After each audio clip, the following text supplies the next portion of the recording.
Jésus et ses disciples entrèrent à Capharnaüm. Aussitôt, le jour du sabbat, il se rendit à la synagogue et là, il enseignait. On était frappé par son enseignement car il enseignait un homme qui a autorité et non pas comme les scribes. Or, il y avait dans leur synagogue un homme tourmenté par un esprit impur qui se mit à crier. « Que nous veux-tu, Jésus de Nazareth? Es-tu venu pour nous perdre? Je sais qui tu es le Saint de Dieu. » Jésus l'interpella vivement. « Tais-toi, sors de cet homme. » L'esprit impur le fit entrer en convulsion, puis poussant un grand cri, sortit de lui.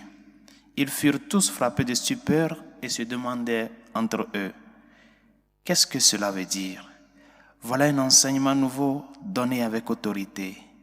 Il commande même aux esprits impurs et ils lui obéissent. » Sa renommée se répandit aussitôt partout dans toute la région de la Galilée.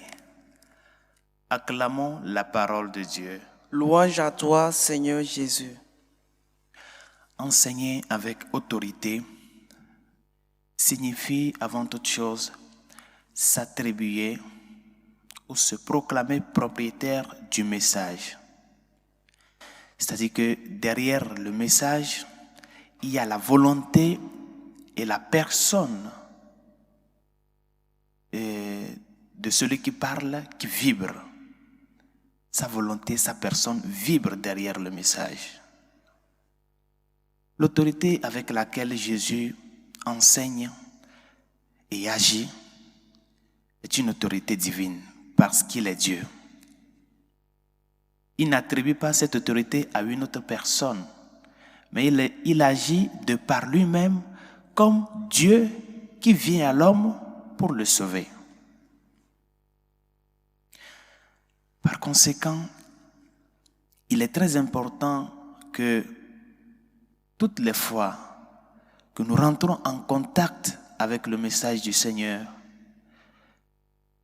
que premièrement, nous faisons un effort de pouvoir déceler derrière ce message un Dieu qui vient à l'homme, qui parle au cœur de l'homme. C'est essentiel cela. Ne pas considérer l'enseignement du Seigneur comme si c'était n'importe quel message que telle ou telle personne peut nous apporter, qui peut être vrai ou fausse. Non, le message est humain. Ne considérons pas le message de Dieu de la sorte. Parce que s'il enseigne avec autorité, cela voudrait dire que nous ne pouvons pas toucher cette parole à tort et à travers. Nous ne pouvons pas l'interpréter comme cela nous semble bon. Nous ne pouvons pas tordre le cou à la parole, à l'enseignement du Seigneur, parce que tel aspect de cet enseignement-là ne concorde pas avec moi ce que je veux. Par conséquent, je l'adapte à ma situation. Ce n'est pas ça. Et c'est pour cela que le Seigneur nous dit plusieurs fois dans l'Évangile, pour montrer cette autorité première, dans son enseignement, il dit, vous avez écouté qu'il a été dit, mais moi, je vous dis.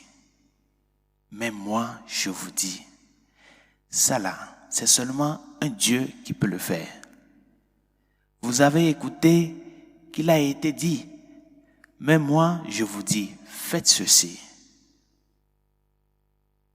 Et c'est dans la logique de mener à l'accomplissement le message et l'enseignement premier qu'il s'attribue maintenant ce pouvoir-là.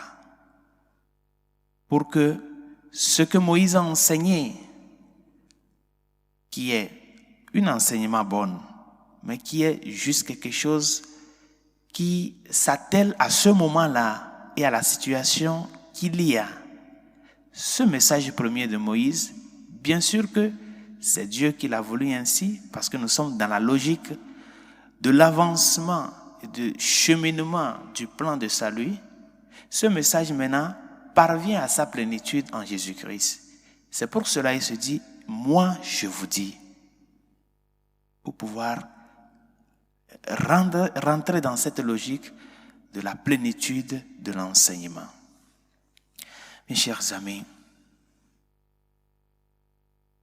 ne dribblons pas la parole de Dieu. Ne marchandons pas cette parole. Parce que elle est vérité et vie. L'enseignement du Seigneur est vérité et vie. Ce n'est pas un roman. Ce n'est pas un conte. Mais c'est le message qui donne la vie. Par conséquent, si le message premier du Seigneur dirigé à nous, c'est en cela que nous retrouvons la vie et la vérité tout entière, notre attitude doit être une attitude d'obéissance. Obéissance dans la réception, obéissance dans l'application, la pratique du message. Porter ce message dans la vie de tous les jours. Réception et pratique fidèle. C'est à cela que le Seigneur nous interpelle en ce jour. Dieu ne vient pas te quitter ta liberté, mais plutôt mener cette liberté à sa plénitude. Par conséquent, si tu acceptes son message, malgré qu'il y a des aspects qui peut-être ne te conviennent pas dans ta commodité, mais si tu l'acceptes, tu parviens à la plénitude de la liberté. Dieu ne vient pas jouer avec le sort des hommes, mais plutôt dans son amour incommensurable, il vient avant toute chose combler l'homme, restaurer en l'homme ce qu'il a perdu de par sa déviation pécheresse. Demandons-lui de nous aider à ce que, premièrement, nous puissions être ces personnes dociles à son message, que nous puissions vivre selon le message. Parce que ce message qui nous transforme et qui nous donne la vie, qui nous restaure en Jésus-Christ. Et ce secondo, qui nous aide à ce que les petites autorités que nous avons, autorité parentale, autorité professionnelle, toutes les petites autorités que nous avons dans la société, toutes les fois que nous aurons à prendre une décision, demandons-nous si ce que nous allons faire, la décision que nous allons prendre de par l'autorité que nous avons, qu'on nous a confiée, si cette décision construit la personne, l'homme et tout l'homme. Est-ce que cette décision défend l'homme? Est-ce que cette décision défend les droits de Dieu en la personne humaine, en ces personnes qui sont confiées à toi de par ton autorité? C'est ça ce que doit chercher l'autorité publique, l'autorité sociale, l'autorité gouvernementale. Construire la personne et non pas prendre des décisions qui vont à l'encontre de la dignité de l'homme. Cette dignité qui est l'image de Dieu, qui est en train d'être détruite par ces messages, ces décisions que des fois nous prenons à tort et à travers parce qu'il y a un intérêt derrière.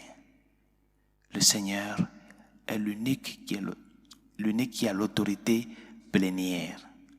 Et toutes les autorités que nous avons aujourd'hui, c'est pour participer à cette autorité première-là. Par conséquent, que notre situation, condition de participation à l'autorité de Dieu puisse respecter cette autorité première-là dans les décisions que nous prenons. Le message est vie et vérité, qui nous aide à ce que nous puissions vivre pleinement ce message-là pour pouvoir parvenir à son dessein d'amour, à l'accomplissement de ce dessein d'amour dans notre vie de tous les jours. Amen.